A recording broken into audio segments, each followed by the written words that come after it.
divina, por decirlo así, está bajo la protección y está en el plan de Dios. Por eso es que la semana anterior hablábamos los tiempos de los gentiles, y Dios hablaba de un tiempo para los gentiles y hablaba de una plenitud de los gentiles, ¿cierto? Dios tiene todo trazado un plan, esto no es algo que se va construyendo a medida que avanzamos. Y por lo mismo había una profecía acerca de Israel, y vamos a leer esta profecía que está en Jeremías 25, por favor, hermano.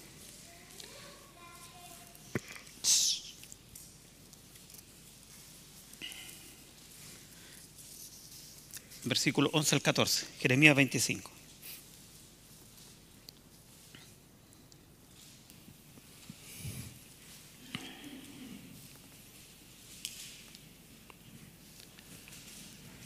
Toda esta tierra será puesta en ruinas y en espanto, y servirán estas naciones al rey de Babilonia 70 años. Y cuando sean cumplidos los 70 años, castigaré al rey de Babilonia y aquella nación por su maldad, ha dicho Jehová, y a la tierra de los caldeos, y la convertiré en desiertos para siempre. Y traeré sobre aquella tierra todas mis palabras que he hablado contra ella, con todo lo que está escrito en este libro, profetizado por Jeremías contra todas las naciones. Porque también ellas serán sojuzgadas por muchas naciones y grandes reyes, y yo les pagaré conforme a sus hechos y conforme a la obra de sus manos. Ok. Bueno, en primer lugar vamos a orar, no habíamos orado. Padre, te damos gracias porque podemos aprender de ti, podemos aprender de tu palabra. Te pedimos también que abras nuestra mente, nuestro corazón, para aceptar también lo que tú nos quieres enseñar a través de ella. Todo te lo rogamos en el nombre de Jesús. Amén. Bueno, lo que nos acaba de leer nuestro hermano Sergio es parte del plan de Dios, como les dije al principio. Es parte, Dios tiene un plan para nosotros. Nosotros tenemos que entender que no estamos al azar, que nosotros no nos estamos construyendo a nosotros mismos y todas esas cosas. Dios tiene un plan. Hay algo que Él tiene para su pueblo en especial, y se van cumpliendo lo que Él dice. Había una profecía. También ahí en Jeremías 29, un poco más adelante, Jeremías 29, versículo 10.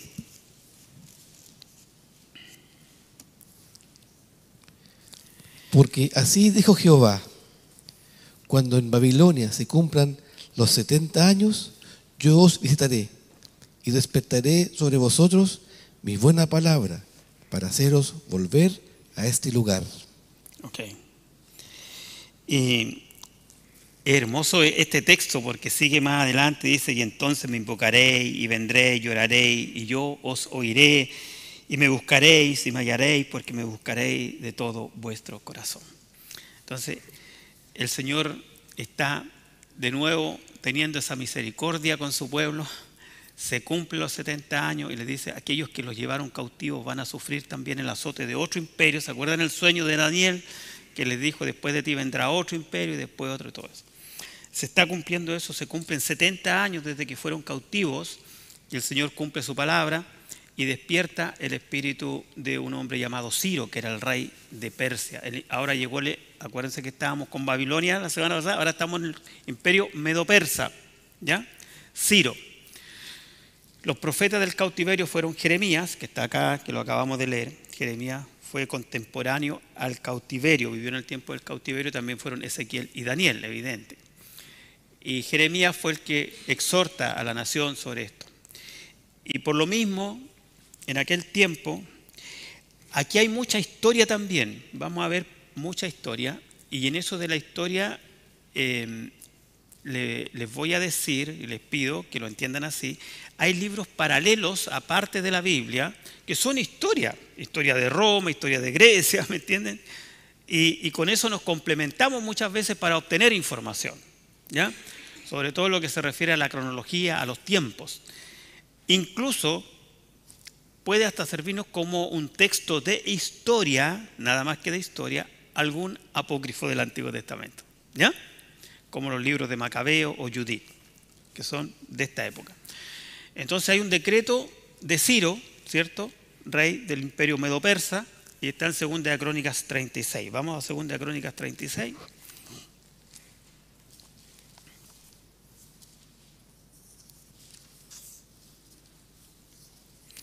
22 y 23.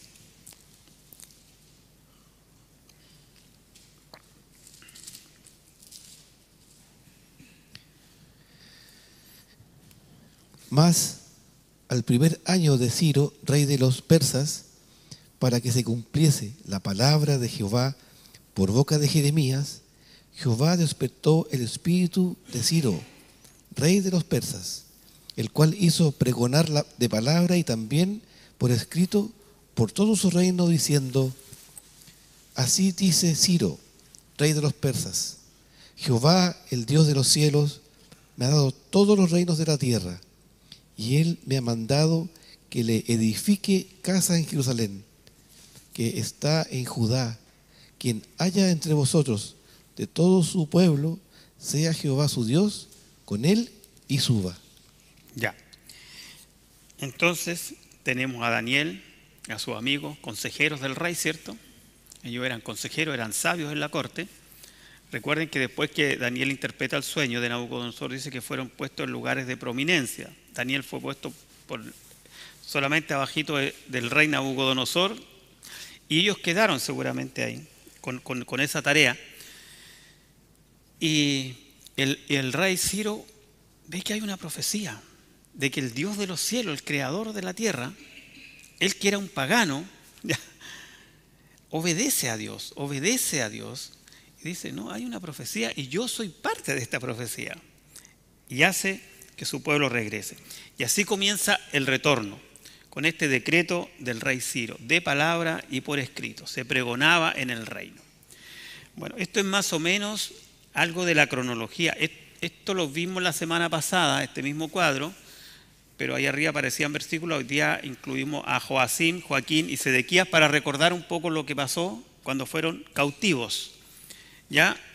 Y después, Esdras 1 y 2, aparece Zorobabel, caída de Babilonia a mano de Ciro, y Darío, reino medo-persa, en el año 538 a.C.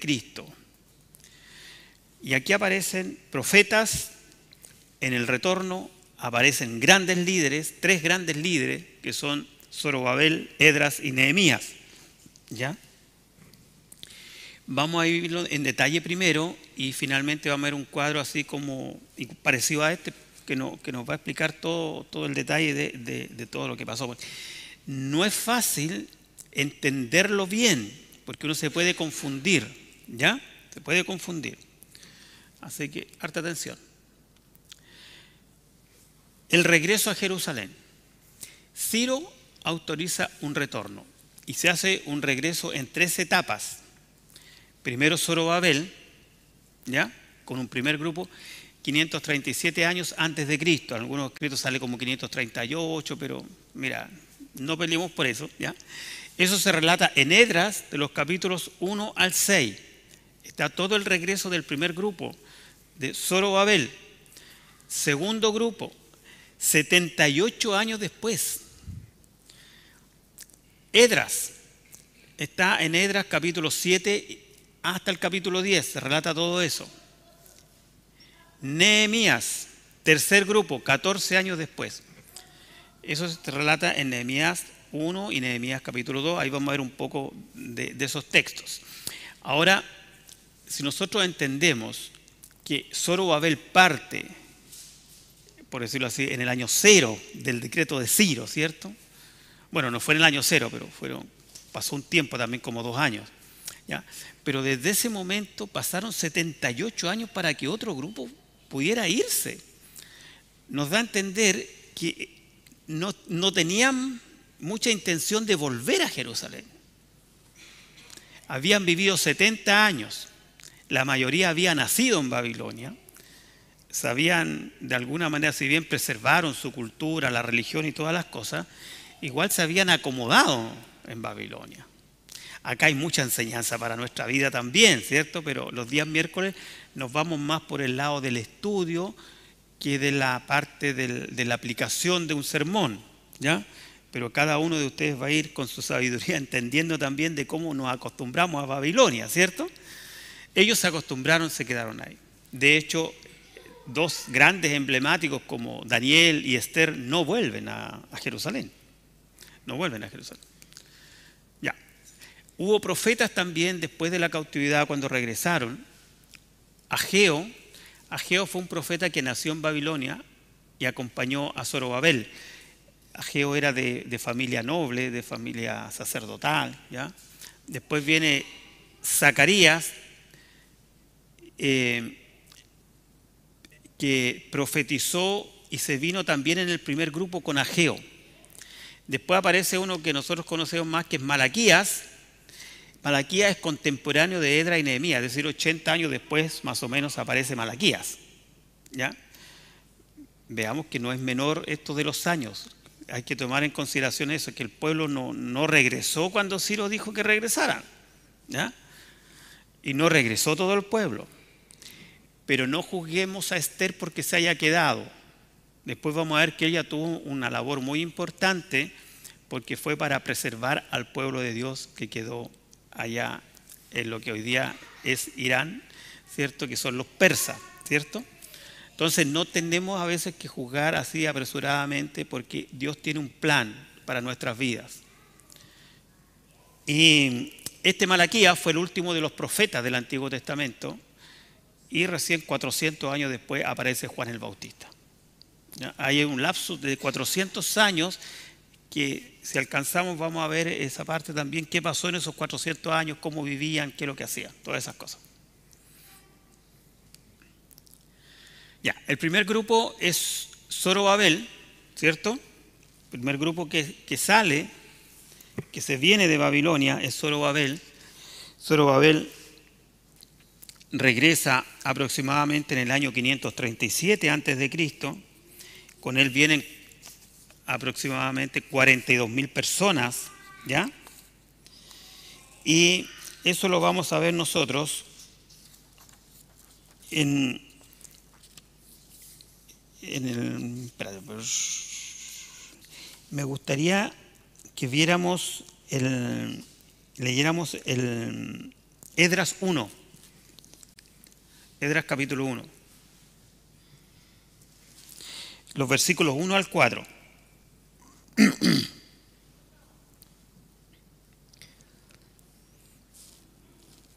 En el primer año de Ciro, rey de Persia, para que se cumpliese la palabra de Jehová por boca de Jeremías, despertó Jehová el espíritu de Ciro, rey de Persia, el cual hizo pregonar la palabra también por escrito por todo su reino, diciendo: así ha dicho Ciro, rey de Persia: Jehová, el Dios de los cielos, me ha dado todos los reinos de la tierra y me ha mandado que le edifique casa en Jerusalén, que está en Judá. Quien haya entre vosotros de su pueblo, sea Dios con él, y suba a Jerusalén, que está en Judá, y edifique la casa a Jehová, Dios de Israel. Él es el Dios, la cual está en Jerusalén.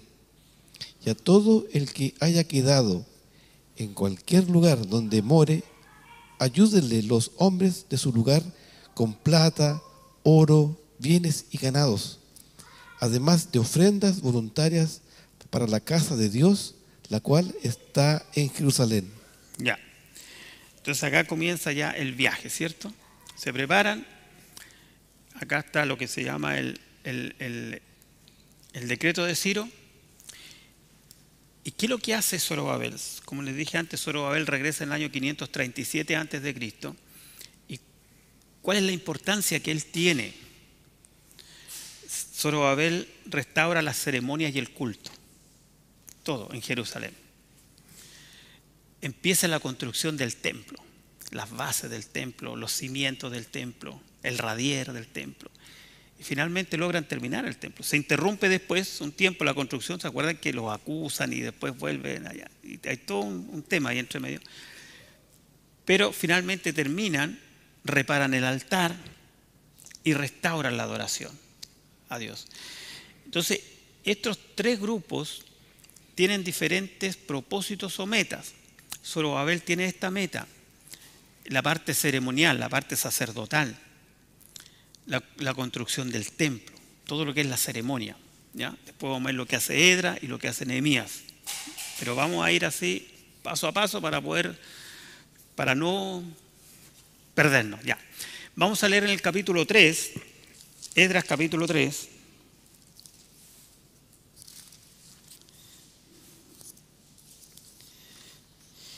Me gustaría que leas de Esdras 3 del 1 al 7, hermano Sergitos. Cuando llegó el mes séptimo, y estando los hijos de Israel ya establecidos en las ciudades, se juntó el pueblo como un solo hombre en Jerusalén.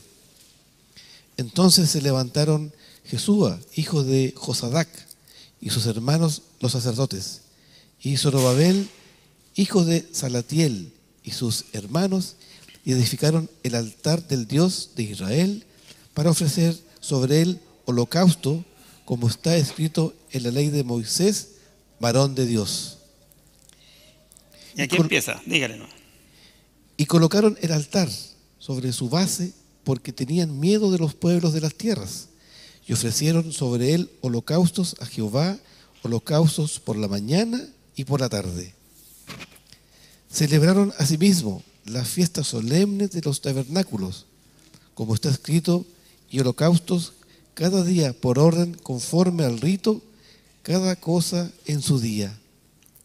Además de esto, el holocausto continuo, las nuevas lunas y todas las fiestas solemnes de Jehová, y todo sacrificio espontáneo, toda ofrenda voluntaria a Jehová. Desde el primer día del mes séptimo comenzaron a ofrecer holocaustos a Jehová, pero los cimientos del templo de Jehová no se habían echado todavía. Y dieron dinero a los albañiles y carpinteros, asimismo comida, bebida y aceite a los sidonios y tirios, para que trajesen madera de cedro desde el Líbano por mar a Jope, conforme a la voluntad de Ciro, rey de Persia, acerca de esto. Estaban bien aprovisionados, nos vamos a dar después cuenta de también cuando Nehemías, cómo calcula todo, cómo hace su programa de trabajo, todas las cosas. Entonces ellos compran madera, ya aprendieron a negociar, ¿cierto? Traen por mar, dice, todas estas cosas. Porque lo que tenemos que entender nosotros es que cuando el pueblo de Israel fue llevado cautivo, ellos eran básicamente ganaderos de ovejas, tenían cultivos menores, y en Babilonia aprendieron los grandes negocios, aprendieron quizás de la navegación y de todas estas cosas. Por ahí también puede pasar el hecho que muchos se quedaron, porque era Babilonia desde el punto de vista humano una civilización muchísimo más desarrollada. Eso es así, digamos. Entonces ellos empiezan acá a construir el templo. Y veamos ahora los otros versículos del 8 del 8 en adelante hasta el 12, hermanito, para ver lo que pasó con el templo. Como les dije antes, Zorobabel construyó el templo. En el año segundo de su venida a la casa de Dios en Jerusalén, en el mes segundo, comenzaron Zorobabel, hijo de Salatiel, Jesúa, hijo de Josadac, y los otros sus hermanos, los sacerdotes y los levitas, y todos los que habían venido de la cautividad a Jerusalén, y pusieron a los levitas de 20 años arriba para que activasen la obra de la casa de Jehová.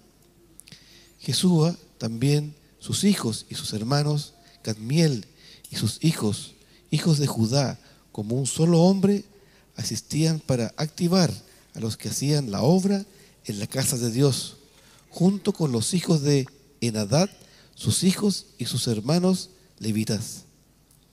Y cuando los albañiles del templo de Jehová echaban los cimientos, pusieron a los sacerdotes vestidos de sus ropas y con trompetas, y a los levitas, hijos de Asaf, con címbalos, para que alabasen a Jehová según la ordenanza de David, rey de Israel.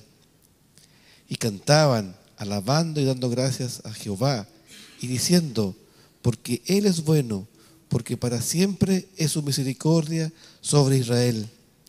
Y todo el pueblo aclamaba con gran júbilo, alabando a Jehová, porque se echaban los cimientos de la casa de Jehová.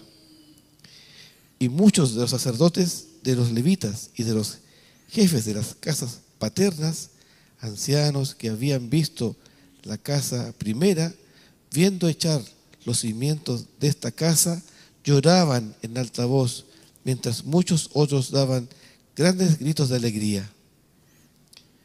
Y no podía distinguir el pueblo el clamor de los gritos de alegría de la voz del lloro, porque clamaba el pueblo con gran júbilo y se oía el ruido hasta de lejos.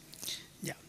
Pasa de que los que quizás siendo niños fueron cautivos, ¿cierto? Fueron 70 años, regresaron y dijeron, esto no era los lujos y la grandeza que tenía Salomón, que nos dejó Salomón.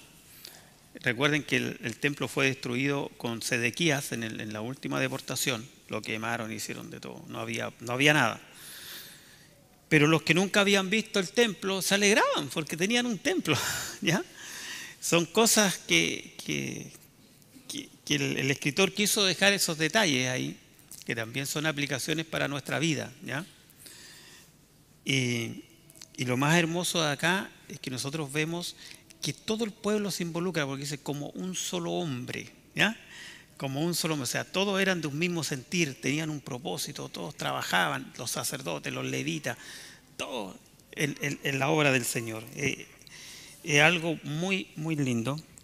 Y eso es básicamente lo que hace Zorobabel. Después de Zorobabel aparece Esdras, ¿cierto? 78 años después, Esdras viene con un segundo grupo de judíos,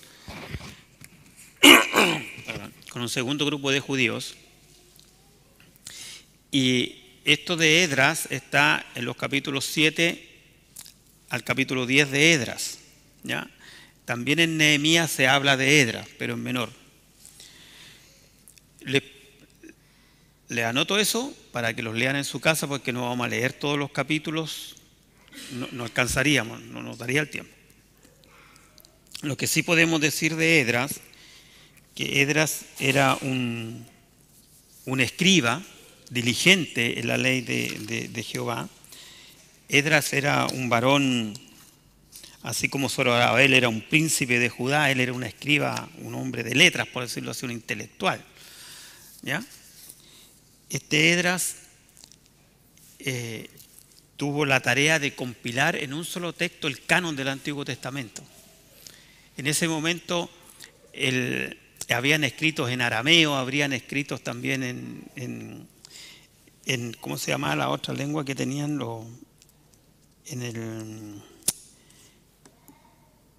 ¿cómo se llama? Eran hebreo y arameo, eso era, hebreo y arameo, ¿ya?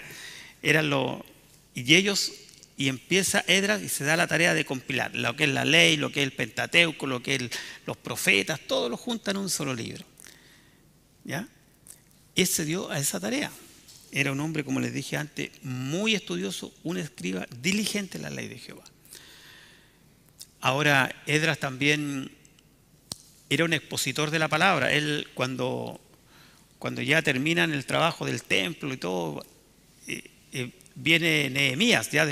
Recordemos que ellos son después de Zorobabel, ¿ya? Después de Zorobabel. Entonces quiero que vamos ahí al capítulo 8. Capítulo 8. Nehemías 8.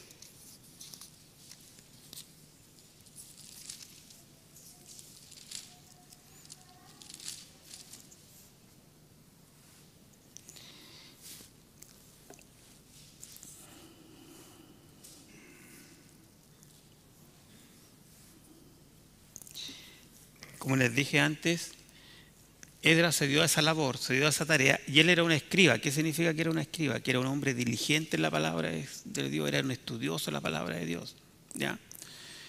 Y comienza a leer y pasa algo precioso, porque Esdras también, así como Zorobabel hace la parte religiosa de las ceremonias, de los días, de las fiestas y todo eso, Esdras se va por el lado de la palabra, ¿me siguen? Se va por el lado de la palabra, de exhortar la palabra, de enseñar la palabra, de toda esa parte de la palabra. Por eso Zorobabel era como más sacerdote, era para la parte sacerdotal. Edra era como escriba, era un predicador, por decirlo así. Y en Nehemías 8 vamos a leer los primeros 9 versículos.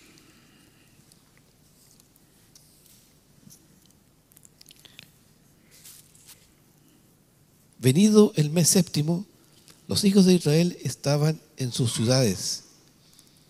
Y se juntó todo el pueblo como un solo hombre en la plaza que está delante de la puerta de las aguas. Y dijeron a Esdras el escriba que trajese el libro de la ley de Moisés, la cual Jehová había dado a Israel. Y el sacerdote Esdras trajo la ley delante de la congregación, así de hombres como de mujeres, y de todos los que podían entender, el primer día del mes séptimo. Y leyó en el libro delante de la plaza que está delante de la puerta de las aguas, desde el alba hasta el mediodía, en presencia de hombres y mujeres y de todos los que podían entender. Y los oídos de todo el pueblo estaban atentos al libro de la ley. Y el escriba Esdras estaba sobre un púlpito de madera que habían hecho para ello, y junto a él estaban Matatías, Sema, Anías, Urías, Hilcías y Maasías a su mano derecha, y a su mano izquierda Pedaías, Misael, Malquías, Asum, Asbadana, Zacarías y Mesulam. Abrió pues Esdras el libro a ojos de todo el pueblo, porque estaba más alto que todo el pueblo, y cuando lo abrió, todo el pueblo estuvo atento. Bendijo entonces Esdras a Jehová, Dios grande, y todo el pueblo respondió, amén, amén, alzando sus manos, y se humillaron y adoraron a Jehová, inclinados a tierra. Y los levitas, Jesúa, Bani, Serebías, Jamín, Acub, Sebatai, Otías, Maasías, Kelita, Azarías, Josabet, Anán y Pelaía, hacían entender al pueblo la ley, y el pueblo estaba atento en su lugar. Y leían en el libro de la ley de Dios claramente, y ponían el sentido de modo que entendiesen la lectura. Y Nehemías, el gobernador y sacerdote Esdras, escriba, y los levitas que hacían entender al pueblo, dijeron a todo el pueblo, día santo es a Jehová nuestro Dios. No os entristezcáis ni lloréis, porque todo el pueblo lloraba oyendo las palabras de la ley. Hasta ahí no. Ponían el sentido de modo que entendían lo que leían. Ahora, ubiquémonos, dice que del alba, pensemos 6 de la mañana, puede ser. Amanece temprano, por eso 6 de la mañana hasta el mediodía. 6 horas leyendo, escuchando, y otros hermanos ahí le explicaban al que no, ¿me entienden? Era una fiesta de leer la palabra de Dios. Dice que la gente lloraba de gozo, quizás porque la palabra los quebraba, lloraban ahí, y ellos los alentaban. Y después incluso dice que Nehemías dice, ya, no lloren más, vamos a comer, y el que no tenga, y repartan a otros que no tengan, pero hagamos una fiesta porque hemos recuperado la ley. Desde ahora tenemos la ley. También esto está pasando un poco porque tanto Esdras como Nehemías, no fue el caso de Zorobabel, Esdras y Nehemías tuvieron que hacer toda una reestructuración civil, porque cuando ellos llegaron, en el pueblo habían abusos de algunos que eran más poderosos, que habían prosperado más, prestaban plata a otros con usura, y habían cosas que no debían existir. Y Nehemías tuvo que poner orden a todas esas cosas, ¿ya? Para terminar con Esdras, me gustaría que volvamos a Esdras y vamos a leer en el capítulo 7 de Esdras. Muchas veces hemos hablado en nuestra iglesia acerca de Esdras,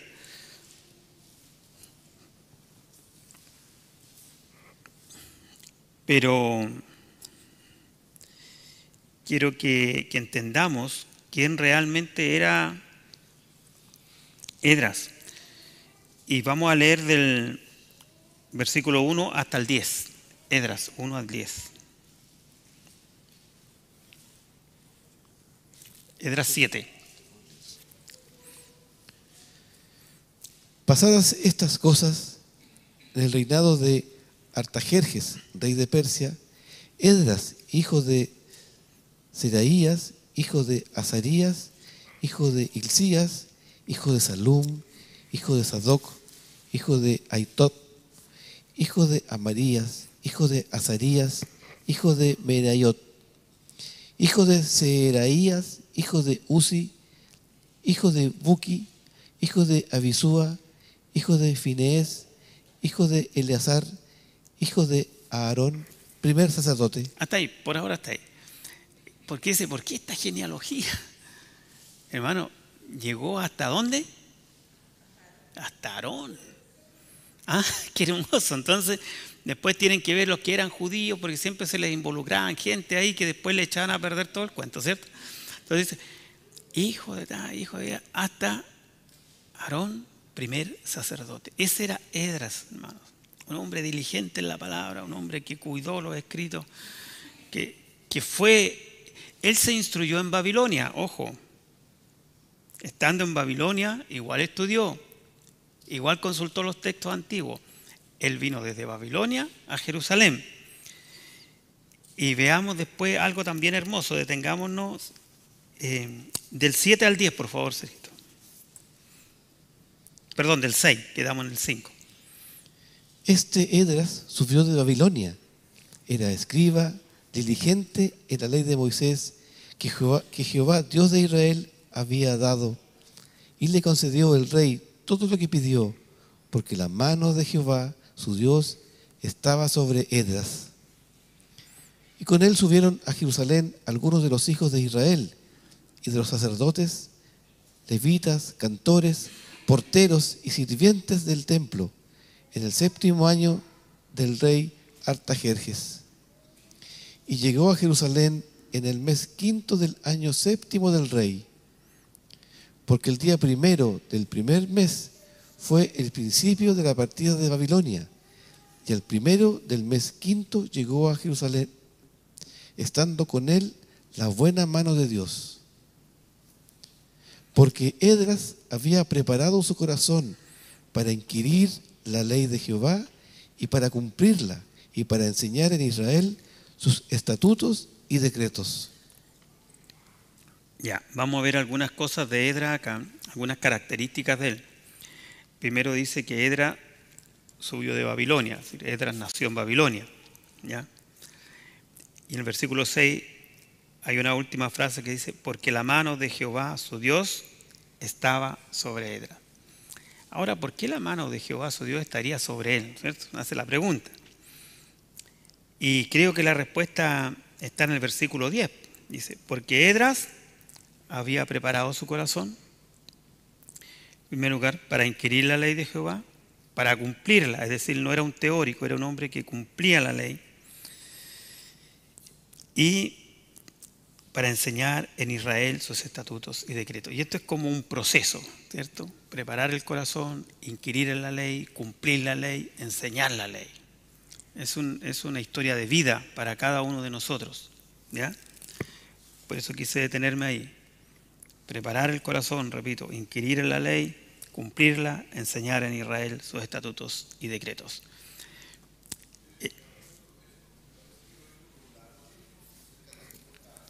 ¿Cómo, perdón?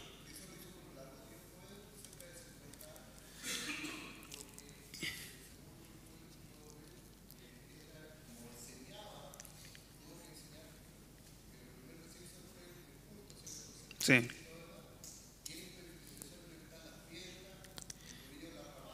Sí.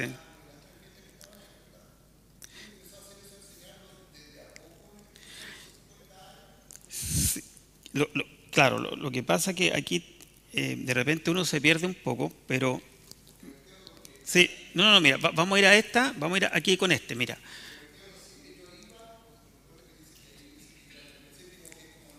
Claro, sí,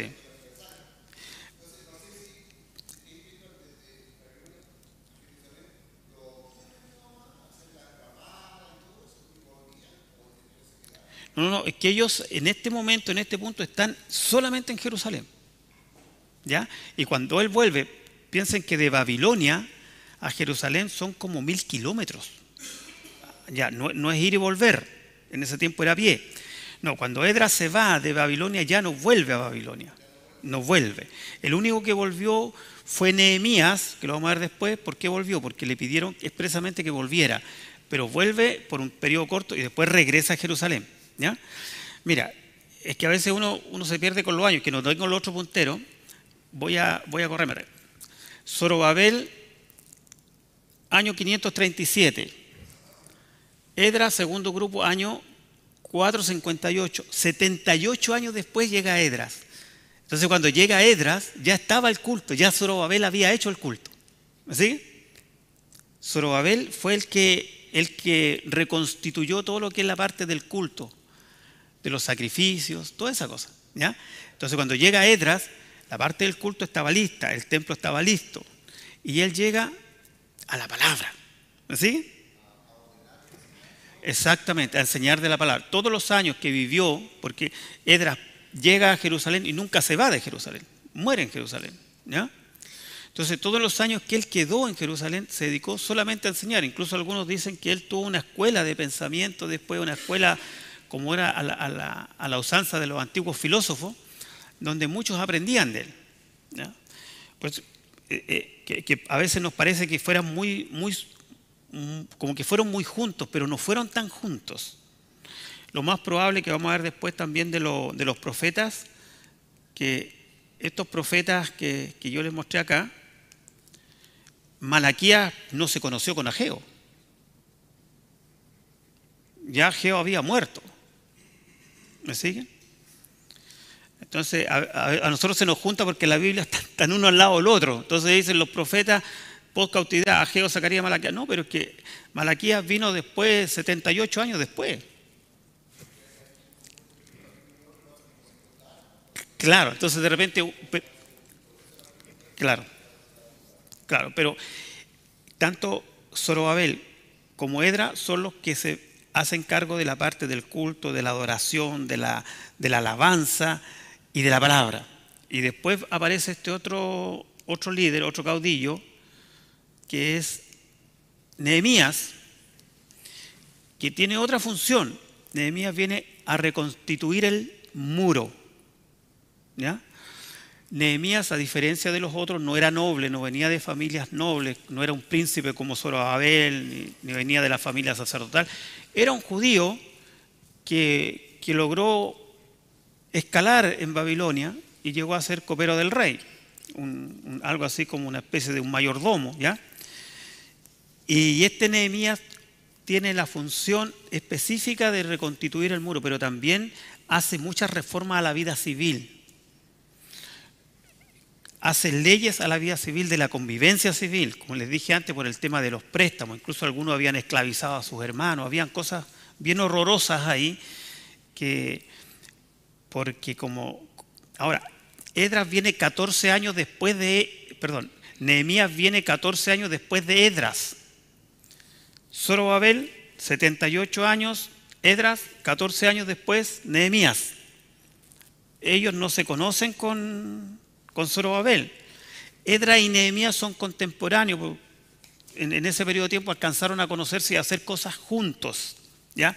No así con Zorobabel. Y vamos a ver un poco la vida de Nehemías.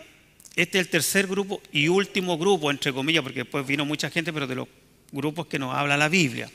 ¿Ya? Fueron muy pocos los judíos que volvieron. ¿Ya? Ahora hay que pensar que en aquella época, cuando ellos regresaron, había mucha oposición. Por eso es que vamos a ver que Nehemías es un líder, pero espectacular. Un administrador de empresa espectacular. Él tiene una visión de cómo hacer las cosas, ¿cierto? Estudiamos acá con los varones, con los jóvenes también, todo el libro de Nehemías, y nos dábamos cuenta cómo él era un administrador y se preocupaba de todas las cosas. Porque cuando dicen copero en la casa del rey, no era solamente el que cataba el vino, ¿no? Le llamaban copero, pero en el fondo él era como el mayordomo, el administrador de la casa. Y administrar la casa del rey no era menor. Administrar los bienes, llevar las cuentas, saber cómo se hacen las cosas.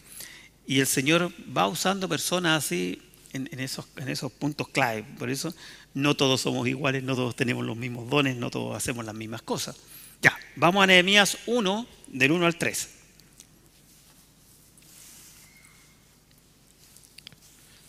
Palabras de Nehemías, hijo de Acalías.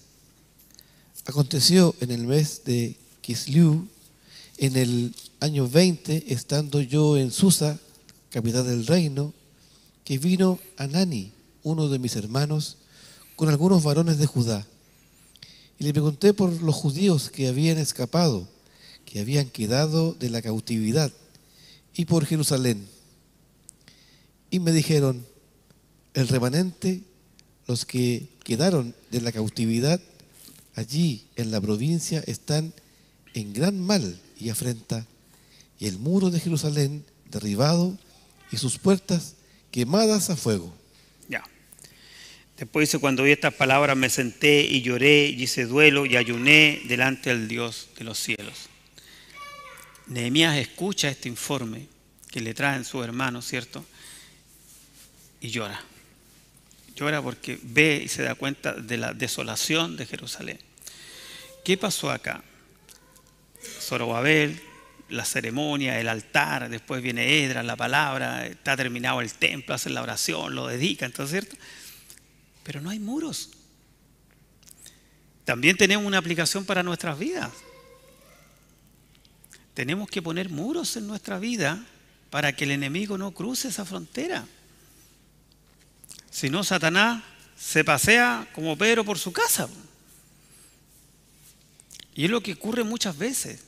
Necesitamos poner muros alrededor de nuestras vidas para que Dios nos proteja y Satanás no entre. Ahí cualquiera entraba y salía. Y estaban rodeados de todos esos pueblos. ¿Se recuerdan que los asirios trajeron gente de otros lados, pusieron ahí, mezclaron? ¿Se acuerdan cuando veíamos eso? Entonces, ahora, toda esa gente, Sanbalat, Tobías y otros más, los nombran Nehemías, ¿cierto? Le están haciendo la guerra. Para construir el muro, dice que estaban con la espada y el ladrillo, porque en cualquier momento los atacaban. Entonces, no era menor este tema. Ahí vamos viendo. Este fue un judío, como les dije antes, común, que alcanzó grandes cargos por la confianza del rey. Si ustedes se fijan, acá ya Ciro no está, Ciro murió. Hay otro rey. ¿Ya? Y comienza la reconstrucción de los muros. Vamos a Nehemías 12.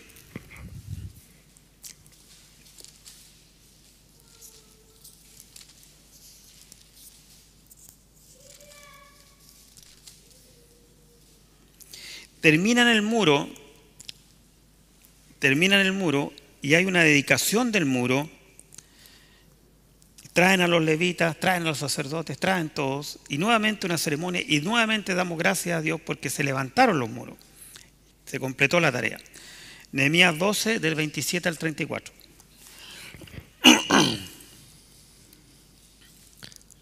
Para la dedicación del muro de Jerusalén, buscaron a los levitas de todos sus lugares para traerlos a Jerusalén para hacer la dedicación y la fiesta con alabanzas y con cánticos, con címbalos, salterios y cítaras. Y fueron reunidos los hijos de los cantores, así de la región alrededor de Jerusalén, como de las aldeas de los netofatitas, y de la casa de Gilgal, y de los campos de Geba y de Asmavet, porque los cantores se habían edificado aldeas alrededor de Jerusalén. Y se purificaron los sacerdotes y los levitas, y purificaron al pueblo y las puertas y el muro. Hice luego subir a los príncipes de Judá sobre el muro, y puse 2 coros grandes que fueron en procesión, el uno a la derecha sobre el muro hacia la puerta de Muladar, e iba tras ellos Osaías con la mitad de los príncipes de Judá. Y Azarías, Esdras, Mesulam, Judá y Benjamín, Semaías y Jeremías. Y los hijos de los sacerdotes iban con trompetas: Zacarías, hijo de Jonatán, hijo de Semaías, hijo de Matanías, hijo de Micaías, hijo de Zacur, hijo de Asaf. Hasta ahí nomás. Bueno, ahí vemos la dedicación y nuevamente vemos que todo el pueblo, como un solo hombre, ¿me entiendes? Todo el pueblo, levitas, cantores, sacerdotes, toda la gente, todo, gozándose en el Señor. Pero quiero volver atrás porque no les conté Nehemías 2, que es precioso también. Que voy a pedir que retrocedamos un poquito el cassette, ¿ya? Le ponemos ahí un lápiz Bic y le hacemos devolver así, ¿ya? Antiguamente se hacía así, ¿sí? Porque vamos a ver, así como vimos de Esdras, su personalidad, un poco su carácter, ¿cierto? Nos corresponde también ver de Nehemías. En Nehemías 2 vamos a ver del 1 al 10 y vamos a conocer mejor a Nehemías. Ya.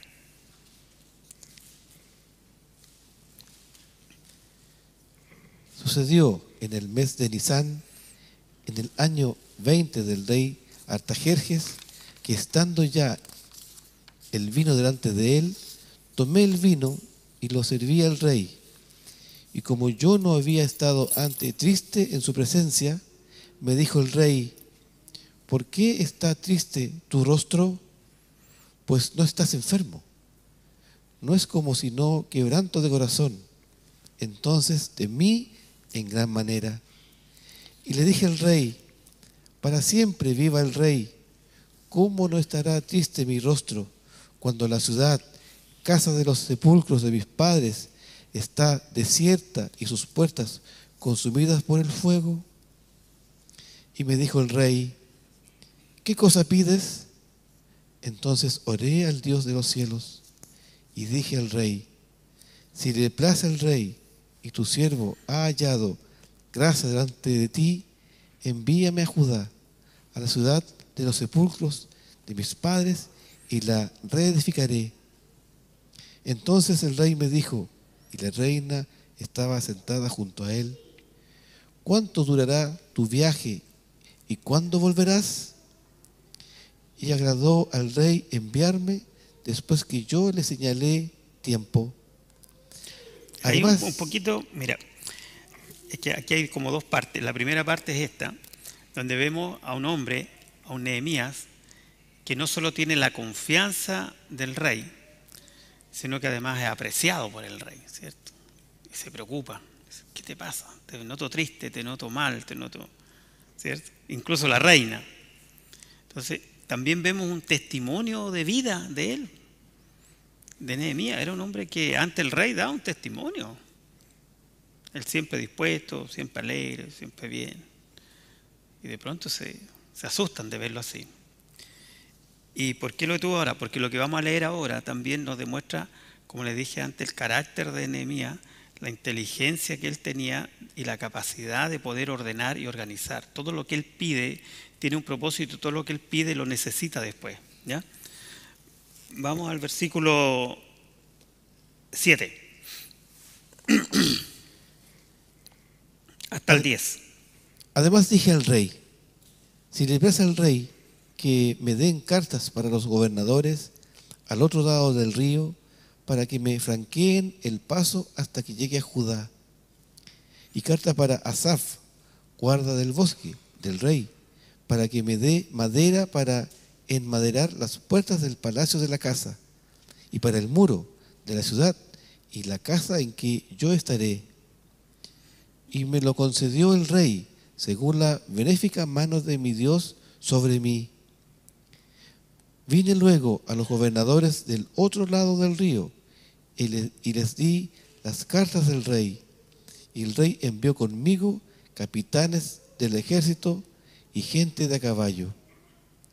Pero oyéndolo Sanbalat, horonita, y Tobías, el siervo amonita, les disgustó en extremo que viniese alguno para procurar el bien de los hijos de Israel. Ya.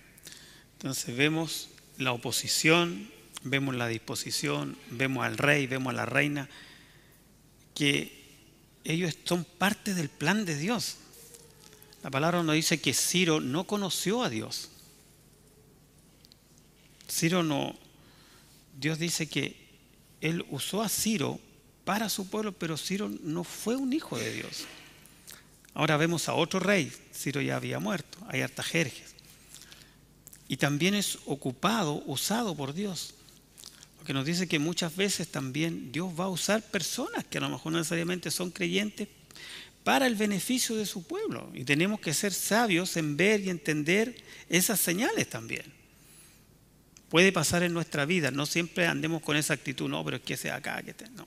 Muchas veces Dios ocupa personas para proteger a su pueblo. Y en esto ocupó a Ciro, acá ocupó a Artajerjes, ¿ya?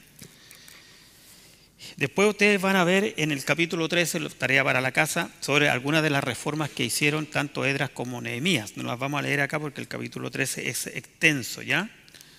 Quiero que nos quedemos con, tenemos esta lámina y esta de acá, vamos a ver esta primero, nos quedan algunos minutos. Y aquí quiero contarles la historia de Ciro hasta Roma, ¿ya? A manera de resumen, vamos a decir que el primer grupo salió en el año 537 a.C., está relatado en Esdras. El segundo grupo sale 78 años después, el año 458 a.C., está en Esdras capítulo 7. El tercer grupo sale 14 años después de Esdras, con Nehemías, en el año 444 a.C., y va a reconstruir los muros de la ciudad. Específicamente a esa tarea va Nehemías. Hay un tiempo ahí también en que, bueno, de ahí cae el gobierno, el imperio medo-persa. ¿Se recuerdan cuando vimos el sueño de Nabucodonosor? ¿Y quién llegaban después de los medo-persas? Eran los griegos, ¿cierto? Llega el imperio griego, ¿cierto? De la plata, ¿se recuerdan? Llegan los griegos con Alejandro Magno y Judea estaba un poco aislado, incluso empiezan a gobernarse solos, ahí se agrandan ellos, ¿ya? A tener sus propias cosas. Y en ese tiempo aparecen, los griegos eran muy dados a las letras, a la filosofía, a las artes, a estas cosas, y aparecen Ptolomeo. Hay como 4 o 5 reyes que se llaman Ptolomeo. Pues Ptolomeo II fue uno que hizo la edición de los 70 sabios, que se llama, que fue en el fondo la primera Biblia. Esdras hizo una compilación de lo que fue el Pentateuco, los profetas, la ley, toda esa cosa. Pero después de esto, Ptolomeo le pide a 70, bueno, fueron 72, pero le llamaron la Biblia a los 70, por eso aparece ahí en números romanos, edición de los 70, ¿ya? Es la primera Biblia que se hace, ya en los años 250 antes de Cristo, más o menos, y esa Biblia la hace Ptolomeo, que era un rey de los griegos, ¿ya? Que él estaba en ese tiempo en Egipto, y desde ahí manejaba toda esa parte del mundo. Y estos 70 sabios hacen lo siguiente, toman todo esto escrito y lo llevan que estaban en hebreo, que estaban en arameo, y los llevan al griego, lo escriben en griego, ¿ya? Porque para ellos el griego era el idioma oficial del imperio. Y seguramente esto es lo que leyó después Pablo, Timoteo, ¿se fijan? Porque eran lo que compilaron en aquella época. Y así aparece la primera Biblia, y es la que nosotros tenemos del Antiguo Testamento. Nosotros el Antiguo Testamento que tenemos es esto, la edición de los 70 de Ptolomeo del año 200 y tantos años antes de Cristo. Así de simple. Estamos con un poco de historia, pero es bueno estudiar historia. Después de eso ocurre una revuelta que se llaman uno de los macabeos, ¿ya? Ellos, los griegos quisieron imponer el culto a sus dioses paganos. Entonces aparece, no me recuerdo el nombre exacto, que es el padre de estos macabeos, eran como 5 hijos tuvo este señor, y lo que hace fue y mató al sacerdote que rendía culto a estos dioses paganos, ¿ya? Simplemente lo mató, hizo una revuelta y se arrancó de ahí, ¿ya? Con sus hijos. Y estos macabeos dieron una batalla tremenda y hasta el día de hoy se recuerdan como héroes nacionales en Israel, ¿ya? Lograron tener en sus revueltas, lograron tener un poco de control sobre toda la región de Judea, hasta que finalmente aparece Pompeyo. Ya el Imperio Romano ya había empezado a expandirse. El Imperio Romano llegó en el año 64 con Pompeyo, un general, destruyen todo, se toman de nuevo Jerusalén y caen los macabeos, ¿ya? Ustedes, si leen el libro de historia, van a encontrar que Roma comienza en el año 27, pero lo que ocurre ahí, y eso se lo explico, es de que el emperador romano, Augusto César, antes se llamaba Octavio, ¿ya? Él era un sobrino nieto de Julio César, ¿ya? Y en el año 27 él se declara como emperador tirano máximo, ¿ya? Y ahí dicen que empezó el Imperio Romano, pero empezó antes, las conquistas y todo eran de antes, de la época de Julio César, pero en el año 27 el Senado romano lo declara como prácticamente un dios, ¿ya? Emperador de toda Roma, y se declaraban dioses, eran dioses vivos. Eso pasó en el año 27, por eso en muchos libros de historia te van a encontrar, no, el Imperio Romano empezó el año 27 antes de Cristo, la verdad que no, empezó mucho antes, ¿ya? Mucho antes ya habían derrotado a los griegos. Por eso es que Jesús, después el hito más importante es el nacimiento de nuestro Señor Jesucristo, ¿cierto? Que ocurrió cuando Herodes el Grande, ¿cierto? Era el rey de Judea. Hay dos datos importantes en la Biblia. Uno que está en Mateo capítulo 2 que dice, siendo Herodes rey de Judea, ¿cierto? Nació Jesús. Eso está en Mateo capítulo 2 versículo 1. Y después en Lucas 2:1 dice que Augusto César era el emperador de Roma y mandó un censo, ¿se recuerdan? Eso está en Lucas capítulo 2. Entonces, esas dos verdades bíblicas nos hacen decir que Jesús nació en la época del rey Herodes y siendo Augusto César emperador de Roma. Como dato anecdótico, les digo que Jesús, por eso hay historiadores que dicen que Jesús no nació en el año 0, sino que nació como en el año 4 antes de Cristo, ¿ya? Que fue en la época en que gobernó César, porque César, y siendo, por ejemplo, dicen Herodes, porque Herodes murió en el año 4 antes de Cristo, ¿me siguen? Entonces dice, Herodes era el rey, pero ¿cómo?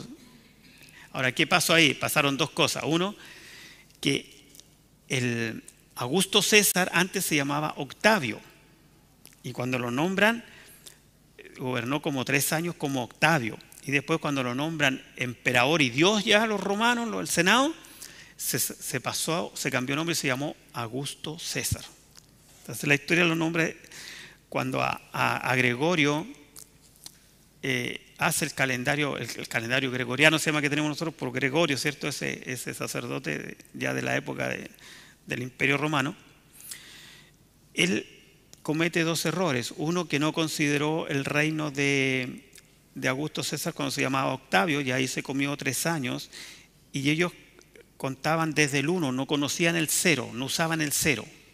Y el 0 es un número, los que saben matemáticas entienden esto, ¿cierto? El 0 es un número que tiene valor, ¿ya?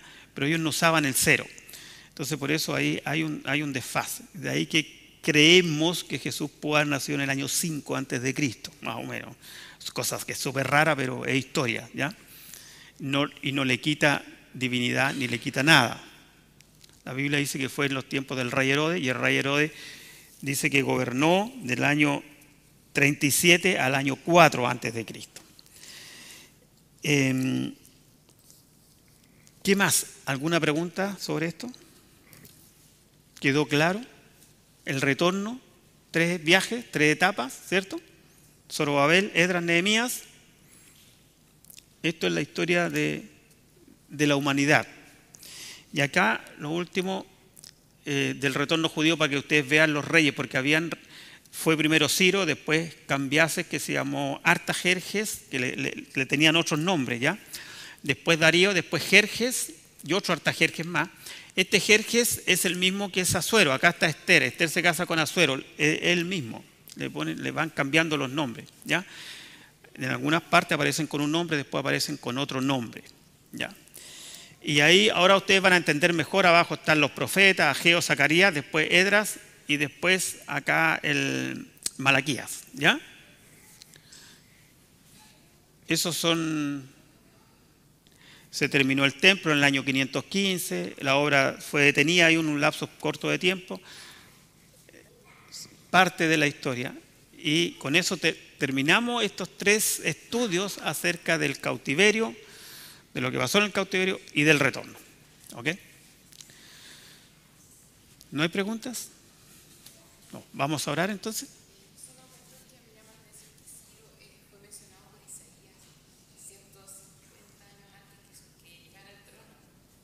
No, Jeremías. Ah, sí. Ah, sí, sí. Claro.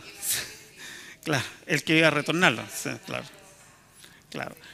Pero el que hace el que lo exhorta a ellos es Jeremías, porque Jeremías fue el profeta del cautiverio. Él fue profeta, claro, cuando esto era. Sí.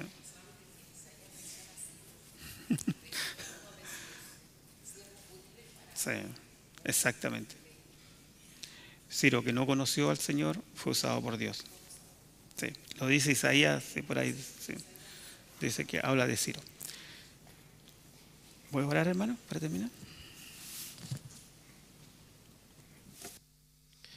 Padre Santo, gracias por este estudio del día de hoy, Padre. Hay tantas cosas que podemos ir aprendiendo, Padre, principios y cosas, Señor, que hoy día nos has mostrado, como tu misericordia para que tu pueblo retornara, Padre, a pesar de la rebeldía, el uso de varones, Señor, de hombres, Señor, dispuestos a hacer tu voluntad a pesar de las circunstancias, Señor. También varones que se prepararon, Señor, diligentemente para estar dispuestos para ti, que ciertamente prepararon primero su corazón. Y también es una lección para nosotros, Señor, que para cualquier cosa que podamos hacer, podamos preparar nuestro corazón, disponerlos a ti, Señor. El respeto, Señor, de Nehemías con la autoridad, Señor, el buen testimonio, el aprecio, Señor, la diligencia, Señor, del buen hacer. Hay tantas cosas, Señor, tan presentes, Señor, para el día de hoy, y que ciertamente a veces no las valoramos o no nos importa, Padre, y debería ser, Señor, de importancia para hacer un buen testimonio, para mostrar a Cristo en nuestras vidas, Padre Santo. El silencio de tantos años de no ver la ceremonia, tu palabra, Señor, y cuando la revisan, el llorar, Señor, debería de hacernos reflexionar del valor de la palabra en nuestra vida, Padre. La tenemos a disposición en tantos instrumentos, Señor, la Biblia, el Internet, YouTube y tantas cosas, Señor, versiones, la NBI, tantas versiones, Señor, que no tenemos ninguna excusa, Señor, para no escudriñarla, Señor, y ciertamente no alegrarnos, que no sea una cosa pesada, que no sea una carga, Padre, que de verdad sea una alegría, un gozo, así como esos hombres y mujeres que se gozaron de escuchar tu palabra, de entenderla, de poder aplicarla, Señor, que también sea para nosotros el día de hoy, Señor. Palabra perfecta, palabra santa, palabra para nuestro buen hacer, para nuestro buen vivir, Padre, para glorificar a Cristo. Hay tantas cosas ahí, Señor, y te pedimos que tú obres en cada uno de nosotros y derribes cualquier cosa, Señor, que impida, Señor, que estemos en comunión contigo, Señor. Padre Santo, podemos ver tu perfección, tu palabra perfecta, Señor, que se cumplieron cada una de las cosas proféticas que tú estableciste en tu palabra, Señor, y ciertamente podemos hoy día también confiar en ella, Señor, para nosotros.